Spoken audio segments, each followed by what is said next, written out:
নমস্কার বন্ধুরা, ডলি রন্ধনশালায় সবাইকে স্বাগত। আজকে তোমাদের সাথে শেয়ার করব ওল ডাঁটার দারুণ একটা নিরামিষ রেসিপি। ওল ডাঁটাগুলো আমি প্রথমে কেটে রেডি করে নেব। এর জন্য আমি প্রথমে হাতের মধ্যে একটু তেল লাগিয়ে নিয়েছি, যাতে না ওল ডাঁটাগুলো কাটার পরে হাতের মধ্যে কষ্ট লেগে যায়।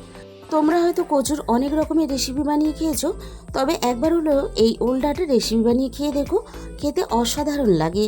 আর বাজারে যখনই এরকম ওল ডাঁটা দেখতে পাবে, অবশ্যই বাড়িতে কিনে নিয়ে রান্না করে খেয়ে দেখবে, জাস্ট খেতে অসাধারণ লাগে। আমি সমস্ত ওল ডাঁটাগুলো খুব ভালোভাবে পরিষ্কার করে ছাড়িয়ে নিলাম প্রথমে। এবার আমি ওল ডাঁটাগুলো ছোট ছোট টুকরো করে কেটে নেব। আর আমি এখানে নিরামিষভাবে বানাচ্ছি, তোমরা কিন্তু চাইলে চিংড়ি বা মাছের মাথা দিয়েও এই রান্নাটা করতে পারো। আর তাহলে বন্ধুরা, আজকের এই রেসিপিটা শেষ পর্যন্ত দেখার জন্য তোমাদের কাছে আমার অনুরোধ রইল। সমস্ত দেখো ওল ডাঁটাগুলো আমি কেটে রেডি করে নিয়েছি। এবার আমি ওল ডাঁটাগুলোকে খুব ভালোভাবে পরিষ্কার জলে ধুয়ে নেব। আর দেখো, হাতের মধ্যে কাটার পরে ওল ডাঁটাগুলো একটুও কিন্তু কষ লেগে নেই।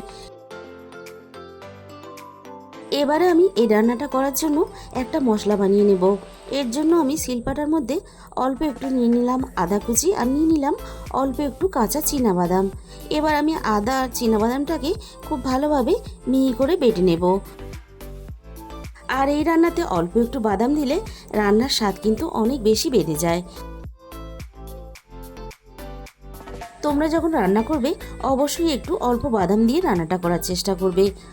যেহেতু বাদামটা আমি রান্নাতে কাঁচা ব্যবহার করেছি, তাই কিন্তু আমি আদার সাথেই বাদামটাকে বেটে নিলাম। আর শিলপাটার মধ্যে আমি আরও একটা মশলা বানিয়ে রেডি করে নেব। এর জন্য আমি এখানে দেখো নিয়ে নিলাম 1 চামচ পরিমাণ হলুদ সর্ষে, আর সাথে নিয়ে নিলাম 1 চামচ পরিমাণ কালো সর্ষে। আমি এই রান্নাতে 2 রকম সর্ষে একসঙ্গে মিশিয়ে রান্নাটা করব। 2 রকম সর্ষে একসাথে মিশিয়ে রান্নাটা করলে রান্নার স্বাদটা বেশ ভালো হয়।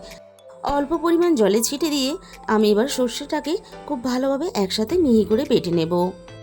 আর ওল কচু মানে কিন্তু অল্প একটু সর্ষে বাটা না দিলে খেতে ভালো লাগবে না। সর্ষে আমি খুব ভালোভাবে একসাথে মিহি করে বেটে রেডি করে নিলাম। ওল ডাঁটাগুলো আমি খুব ভালোভাবে ধুয়ে পরিষ্কার করে আমি দেখো জল ঝরিয়ে নিয়েছি। এবারে তাহলে রান্নার দিকে যাওয়া যাক। প্রথমে আমি কড়াইয়ের মধ্যে পরিমাণ মতো সর্ষের তেল দিয়ে দিলাম।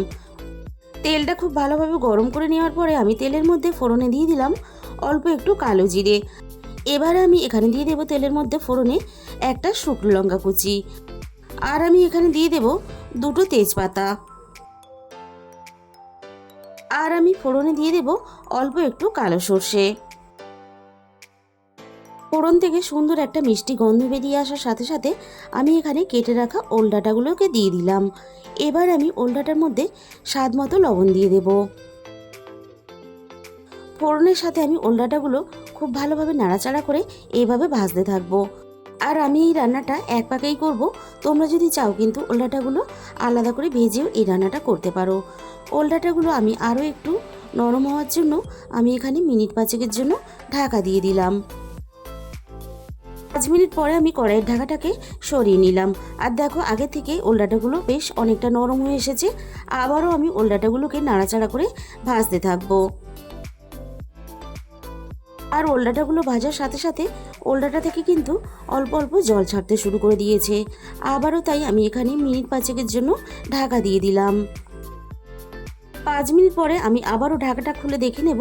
দেখো, ওল ডাঁটাগুলো আগের থেকে আরও একটু বেশি নরম হয়ে এসেছে।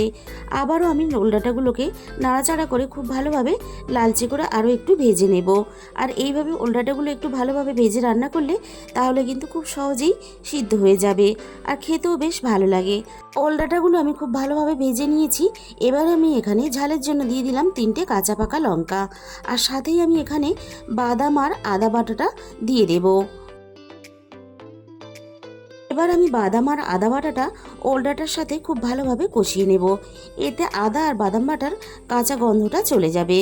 মিনিট 2 মতো আমি সব কিছু একসাথে নাড়াচাড়া করে খুব ভালোভাবে কষিয়ে নেওয়ার পরে এবার আমি এখানে একে একে মশলাগুলো দিয়ে দেব। দিয়ে দিলাম আমি এখানে প্রথমে 1/2 চামচ পরিমাণ হলুদ গুঁড়ো, আর দিয়ে দেব আমি এখানে 1/2 চামচ পরিমাণ ধনে গুঁড়ো, আর সাথেই আমি এখানে দিয়ে দেব 1/2 চামচ পরিমাণ জিরে গুঁড়ো। যেহেতু আমি এই রান্নাটা কাঁচা লঙ্কার ঝালে রান্নাটা করব, তাই কিন্তু আমি এখানে কালারের জন্য অল্প একটু কাশ্মীরি লঙ্কার গুঁড়োটা ব্যবহার করলাম। কাশ্মীরি লঙ্কার গুঁড়োটা সম্পূর্ণ অপশনাল, তোমরা চাইলে এখানে ব্যবহার করতেও পারো, নাও করতে পারো। এবার আমি সমস্ত মশলা আবারও একসাথে খুব ভালোভাবে নাড়াচাড়া করে কষিয়ে নেব। আর বাঙালি মানেই কিন্তু শাক কচু এইসবের প্রতি আলাদাই একটা ভালোবাসা। আর এইভাবে ওলডাটা রান্না করলে এক থালা ভাত কিন্তু নিমেষেই শেষ হয়ে যাবে, আর অন্য কোনো রকম ডাল তরকারির প্রয়োজনই হবে না।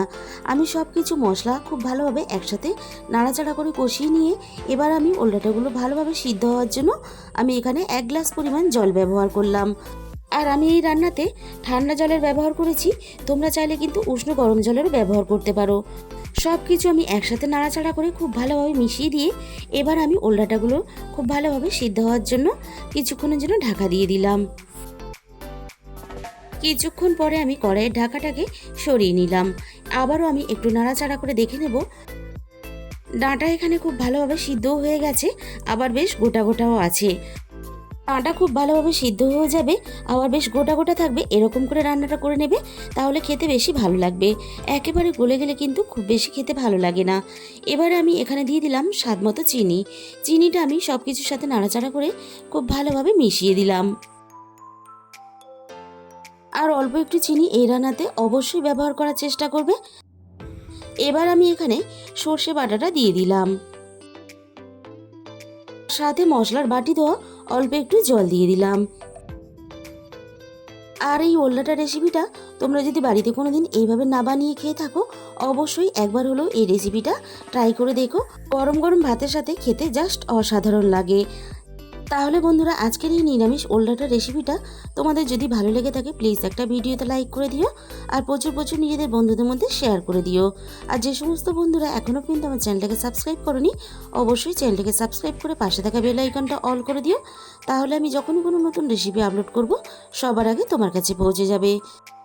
আর তোমাদের মূল্যবান সময় দিয়ে আমার এই রেসিপিটা শেষ পর্যন্ত দেখার জন্য তোমাদের সবাইকে অসংখ্য ধন্যবাদ। আজকে তাহলে এই পর্যন্ত, দেখা হবে অন্য কোনো নতুন রেসিপির সাথে।